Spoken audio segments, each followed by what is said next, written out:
எல்லாத்துக்கும் வணக்கம். என் பேர் சுரேந்தர் ராவ். நான் இங்கே வீடு கட்டணும்னு ஒரு அபிப்பிராயம் பண்ணேன்.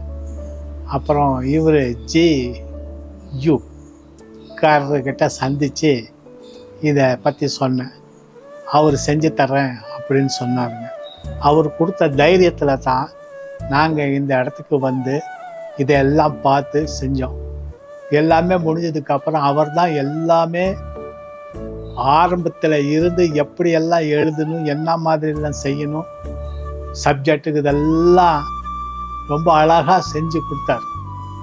அதே மாதிரி இங்கே பூஜை போடும்போது அவரே இருந்து அவங்களுடைய குரூப் கம்ப்ளீட்டாகவும் இருந்து நல்லபடியாக பூஜைகளை போட்டு ஆரம்பித்தாங்க. நான் அப்படியே அசந்துட்டேன். ரொம்ப பிரமாதமாக இருந்தது பூஜையே.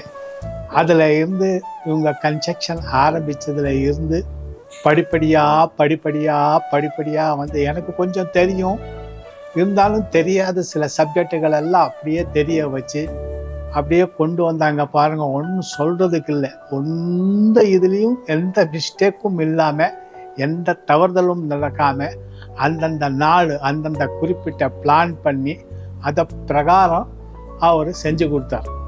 உண்மையாலுமே சொல்கிறேன், பெருமைக்காக சொல்லலை, அவர் வந்து பாராட்டணுங்கிறதுக்காக சொல்லலை. உண்மையாலுமே ஒரு நல்ல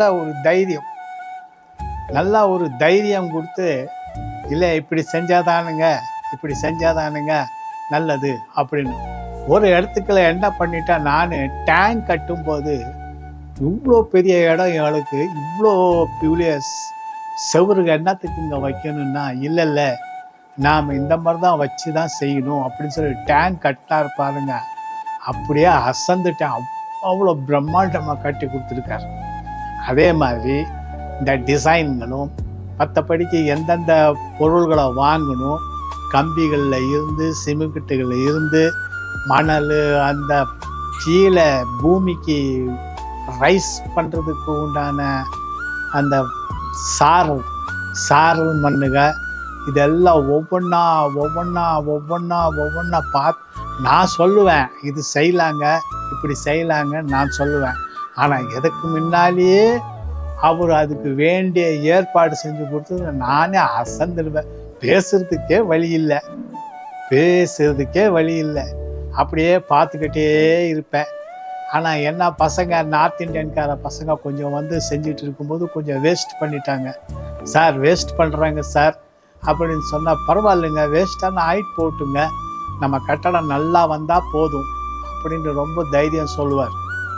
சரி ரைட்டு, நல்லபடியாகவே செஞ்சால் தண்ணி க்யூரிங் கொடுத்துக்கிறதுல இருந்து மேல் ஃப்ளவரு அது இது எந்த சப்ஜெக்ட்லேயும் மாற்று சொல்கிறதுக்கே இல்லை. வந்தால் பேசாத வாயை மூடிக்கிட்டு பார்த்துக்கிட்டே இருப்பேன் நான். அவ்வளோ நல்லா பிரமாதமாக செஞ்சு கொடுத்துருக்காங்க இந்த ஜி குரூப்ஸ். ரொம்ப கஜபதி சார் நான் ரொம்ப வாழ்த்துவேன். எனக்கு ரொம்ப பிரியம் அவருடைய பேச்சும் அதுவும் இதுவும். நம்ம எந்த குழப்பத்தில் இருந்தாலும் அந்த குழப்பத்தை மாற்றி அந்த க்யூராக அந்த இடத்துக்கு கொண்டு வந்து கொடுப்பார். ரொம்ப நல்லா இருக்கு. அவங்க கூட இருக்கிற எல்லாருமே அவங்க கூட யார் இருக்கிறாங்களோ எல்லாரும் மேஸ்திரிகளில் இருந்து சூப்பர்வைசரில் இருந்து இன்னும் யார் இருக்கிறாங்களோ அவங்கெல்லாம் எப்படி நான் சொல்லணும், நாள் ஆகிப்போச்சு, பேருகளை மறந்துட்டேன். நான் மறக்க மாட்டேன், ஆனால் நான் மறந்துட்டேன். கொஞ்சம் நல்லா க்யூரன்ஸாக அழகாக செஞ்சுட்டே இருந்தாங்க. எனக்கு எந்த டென்ஷனும், கட்டடம் கட்டும்போது சாதாரண ஒரு ரிப்பேர் பண்ணாலே நம்ம டென்ஷன் ஆயிடுறோம். என்னென்னமோ கற்பனை, என்னென்னமோ பயம் வந்துடும். ஆனால் அந்த கற்பனையோ பயமோ எந்த தயக்கமோ எதுவுமே இல்லாமல் அடுத்தது என்ன இப்படி ஆகுமா, இந்த மாதிரி நம்ம கட்டணம் வருமா என்கிற அளவுக்கு அவருக்கு நம்ம கூட இருந்து செஞ்சு கொடுத்தது அந்த கம்பெனி கம்ப்ளீட்டு. எனக்கு ரொம்ப சந்தோஷம். எப்படி நான் சொல்கிறதுன்னா, எப்படி பாராட்டுறதுன்னு எனக்கு தெரியல. அவ்வளோ அழகாக எல்லாமே செஞ்சு தந்தாங்க. எல்லாம் நான் அப்பப்போ சும்மா இருக்க மாட்டேன், ஏதாவது ஒன்று அது இது நீங்கள் செய்யாதீங்க ஐயா, நீங்கள் சும்மா உட்காந்து பார்த்தா போதும் அப்படின்னு சொல்லி நம்மளை உட்கார வச்சிருவாங்க. நல்லா பிரமாதமாக செஞ்சுருக்கிறாங்க. எந்த தப்பும் எந்த இதுவும் இல்லை. நான் டென்ஷனே ஆகலை. இப்படி ஒரு கட்டடம் நமக்கு அமையுமா அப்படிங்கிறது எனக்கு ரொம்பவே சந்தேகமாகவே இருந்தது. வந்தது வந்தது வந்தது வந்தது அவ்வளோ அற்புதமாக செஞ்சு கொடுத்தது. இப்போ திருப்தியாக நிம்மதியாக இருக்கிறோம். எனக்கு ரொம்ப சந்தோஷம். நன்றி சார். தேங்க்ஸ்.